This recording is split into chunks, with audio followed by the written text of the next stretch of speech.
Hello and welcome everybody to today's episode of the JBA All In Podcast. Today we'll be previewing the Final Four of the 2021 NCAA March Madness Tournament. My name is Brendan. My name is Jack. We're very excited to bring you today's episode. Let's jump right into it. We're going to be previewing both games: Gonzaga versus UCLA and Baylor versus Houston. Let's start with one seed Baylor versus two seed Houston. So this is a game between a 1 and 2 seed, the other game between a 1 and 11 seed. So this is a bit of a closer spread than the other one, with the other one being the largest spread in the history of Final Four. But it's still a pretty sizable spread for a lot of people, especially since Houston in their other season was very good, like pretty underrated, with one of the top defenses in all of D1 basketball. You know, they had the second least points allowed, also the first best in terms of field goal percentage allowed, all that stuff. They were very, very good defense. But I think the reason why the spread is large for Baylor, being -5, or large for some people in Baylor's favor, is because Houston hasn't played a single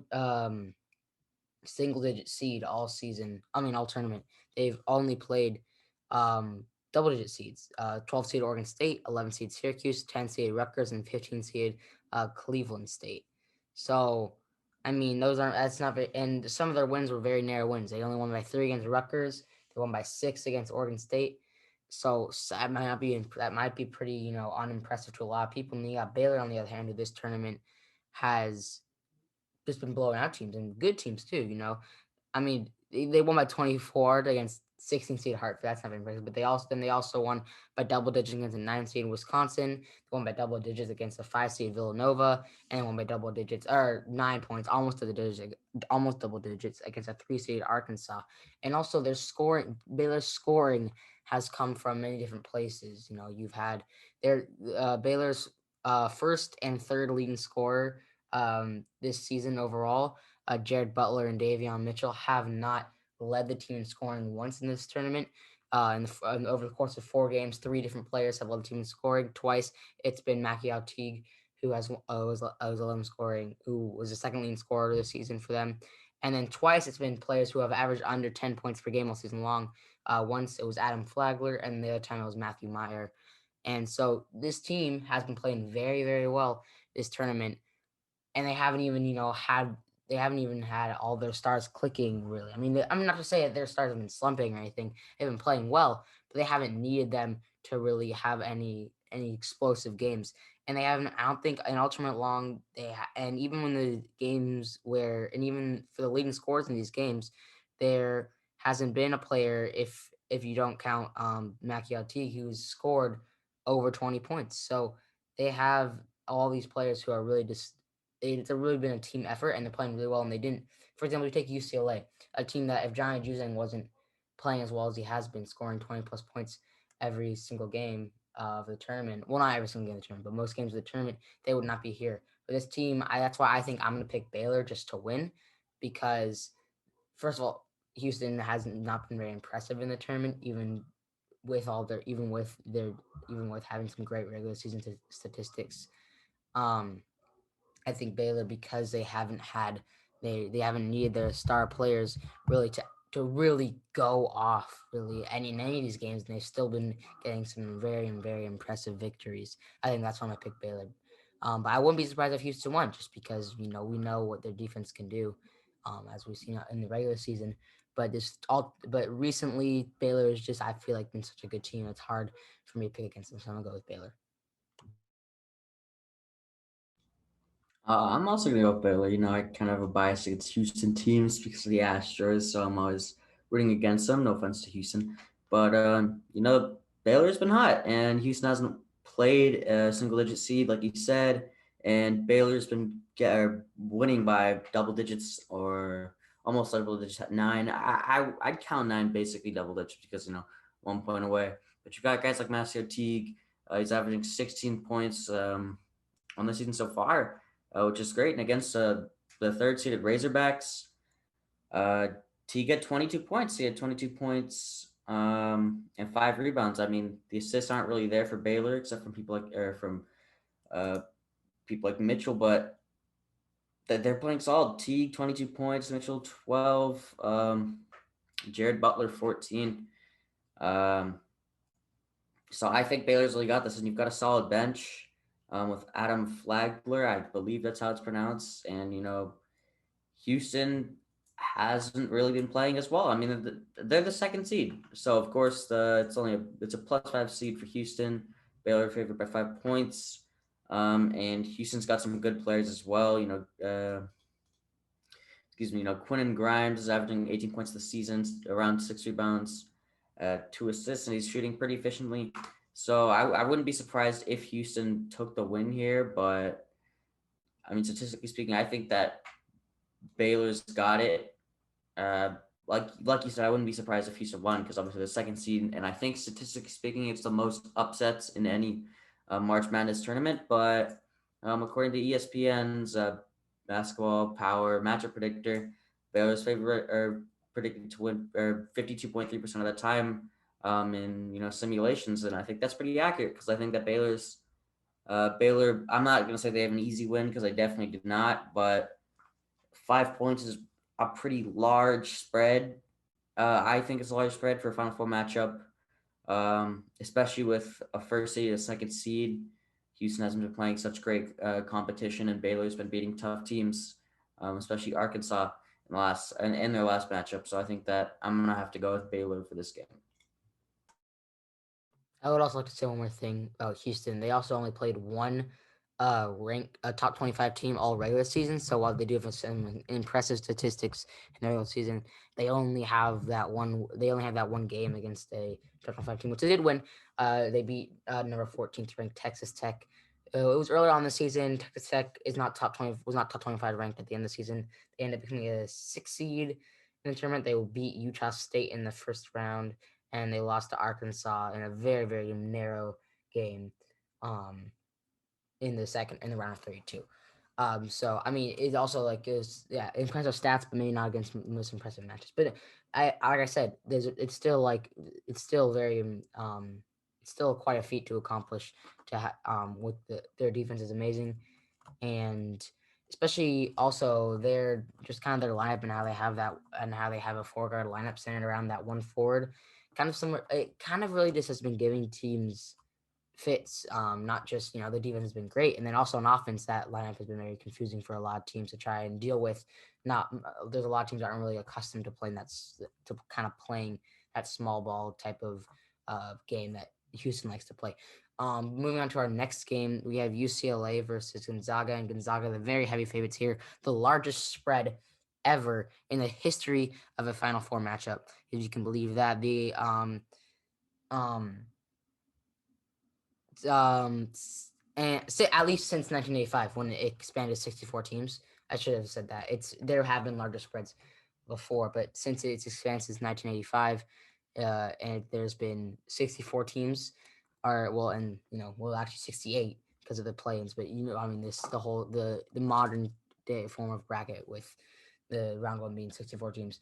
There's been some other notable like big spreads in 2013. Wichita State was Louisville was favored by 10 over Wichita State. And in 1999, Duke was favored by 11.5 against Michigan State. The spread currently is 13.5, Gonzaga over UCLA. In both those games prior, the teams that were heavily favored won, but the underdog did cover. So in both those instances, the underdog lost but covered. So I think it'd be a good bet to bet UCLA to cover, even though Gonzaga has been so dominant and they have 27 double-digit wins. They are just, if UCLA's not an improbable run here, right? They've done about as well as they've beat about as good as a competition you could. They beat the 1 seed in their part of the bracket. They beat the 2 seed in their part of the bracket. They beat the team that beat the 3 seed in their part of the bracket. There's not much better you can ask for from UCLA in terms of proving themselves. And now they're playing the 1 seed, and now they're playing the favorite for the entire now playing the favorite to win the entire tournament from the beginning to now. They're still the favorites. and if any team's going to be and UCLA's in probable round, it's going to be Gonzaga. And if UCLA can beat Gonzaga, there should not be any sort of doubt in terms of whether or not they can beat whoever comes out of that Baylor Houston matchup, because Gonzaga is easily the best team in this tournament. They are it's people seem to, I think, sometimes undervalue how hard it is to go undefeated like Gonzaga has. There hasn't been that many teams to do it, at least in the more modern era of basketball. At least since IU's perfect season when they won it all after going undefeated in 1975. There have been just four teams. This is a very, very long time. This is 45, nearly 50 years. And there's only been four teams to go undefeated in regular season. Gonzaga this year, Kentucky in 2015, UNLV in 1991, and Indiana State in 1979. The three prior teams have all lost. They did not win it all. Two of them lost the national semis, and one not lost the national championship. But this Gonzaga team is different, man. I don't know what to say. But like I said before, I still think that UCLA has a chance, especially, but everything has to go right. Everything has to go right. Gonzaga, like people are talking about how Kispert, where they're arguably the best player, he is, slumping. He's playing very well, but he's just like, even some of their star guys, like I said, Kispert, haven't really been drawing so much attention. But it's really been hasn't been more like it's been more like Dan Timmy and Jalen Suggs this tournament. But they're just, this team is just incredible, and I don't see. I would pick Gonzaga just because I picked UCLA, I think, to go to the Sweet 16. That's the farthest I had them. I think I made two brackets. I think I had them going to the Sweet 16 and one of them being a UCLA fan. But I didn't have them going any farther than that. But after they beat Alabama, I was confident they could beat Michigan. But I'm not so confident they can beat Gonzaga now. I'd pick Gonzaga. Because if anyone's gonna end it, like I said, if anyone's gonna end UCLA's runs Gonzaga. But if everything goes right for UCLA, I wouldn't be surprised if UCLA is able to pull up the upset. What they need is they would need to play solid defense, because we've seen them at times in this tournament have some tremendous defense. If they can do that, they'd have to do that for at least most of the game. They'd also have to have Johnny Juzang not. Hopefully, he's 100% with he injured his ankle last game. Hopefully, I mean, he was able to come back and play, but most likely not as 100%. You could see his mobility wasn't really 100%, but if he's able to be going 100%, if he's able to play very well, and they also probably need Jaquez and Bernard and Campbell and Riley, they'll all probably need to score double digits, and they'll probably need some good production out of their bench players. Like, they'll need their shooters like David Singleton and Jake Kyman to come in and hit threes, and they'll need their big men Ruba and Clark to come in and get boards and play good defense. So it's gonna be everything needs to go right for them. I think Gonzaga's a little, so I think it's just gonna be so hard, because they're tied for lowest seed to ever enter the final four, and the second ever first four team to ever do it. And then if they won this game, they'd be the lowest seed to ever play in the national championship game. So it's just too hard for me to pick UCLA. I would love to, but I think Gonzaga probably it's just gonna win this game. I'm not as confident in UCLA as I was against Michigan. So yeah, I'm gonna pick Gonzaga. I mean, no surprise here. I'm also going to pick Gonzaga because that's what they're undefeated. That's really hard to do. And you've got probably the best player, one of the best players in the tournament, Drew Timme, averaging 19 points this season, 7 rebounds. You've got a guy like Jalen Suggs, who's averaging 14 points, 4.5 assists, and 2 steals. And Corey Kispert. I mean, it's just hard to. As much as I want to choose UCLA, I mean, I'm not a really big college sports fan, but I like UCLA. If I'd rather root for them than root for Gonzaga, because I always like to root for the underdog, but it's gonna be hard. I mean, sure, Johnny Juzang is on fire right now. He's elite. I mean, that last game was amazing for him. I just don't know if I can. I mean, 28 points after a performance like that. I mean, he's probably gonna come out on fire again if he's 100%, like you said. You got a guy like Jaime Jaquez Jr. who had a good game against Alabama. And if they can play like they did against Alabama and how Juzang played against Michigan, I think they do have a chance, but it's going to be tough. The spread, minus 14 spread for Gonzaga, for the Bulldogs. favored in around 90% of simulations. You've got the best guy in the tournament. Um, it's tough. I mean, you pretty much covered it all. It's tough to go for UCLA. I mean, they're the high seed to or one of the high seeds. I can't remember the statistic, but if they win this, they're gonna be the highest seed to play in a national championship game. And I think it'd be great to see an underdog story and have them win this game. But it's not one of it's one of them where one of the underdog stories where it's hard to say they can win, right? Usually when an underdog goes or wins a bunch of games, it's more reasonable. They're going against opponents that are sure a lot better than them, but not as good as this Gonzaga team. I honestly don't think that UCLA can do it. I mean, I'm not saying they can't do it, but I'm gonna say it's very hard. I definitely do think they're gonna cover. I think a -14 spread is way too much, especially with UCLA playing really well recently. But it's gonna be. I think it's gonna be very tough for UCLA to come out with a win. Uh, I mean, it's gonna be a fun game to watch. I think if UCLA can keep it close, they're gonna have a chance. But they can't let Gonzaga blow them out like they have been doing other teams. I mean, UCLA, or I'm sorry, you against USC, they absolutely blew them out. I mean, it was done. It was done like halfway through the first half. The game was done so early, and it just wasn't fun to watch. Didn't look good at all. I mean, they've won by double digits so many times. You said the statistic earlier. I can't remember the exact number, but if UCLA can keep it, if they can stay within single digits, if they can be behind by like 8 or 7 or 6, they still have a chance. But I think if Gonzaga gets ahead by over double digits and keeps that, I think it's gonna be very hard for UCLA to come back. And I think it's gonna be very hard for UCLA to win this game. But if Juzang can play well, Jaquez, Campbell, if all those guys can play well, I think they definitely do have a chance. But it's going to be very tough. But UCLA is here for a reason. They didn't just get here out of luck. They've played well. And if anyone's going to upset Gonzaga, like a real upset, it's going to be UCLA, right? You can have Baylor. Baylor would be an upset, but not as much. And I think I'd love to see UCLA upset them right here. And I think they can, but I'm definitely going to go with Gonzaga. I'm going to have UCLA covering the spread, but it's going to be Gonzaga's going to win, in my opinion. Yeah, I mean, just one more thing before we go. Really hard to pick against a team that has.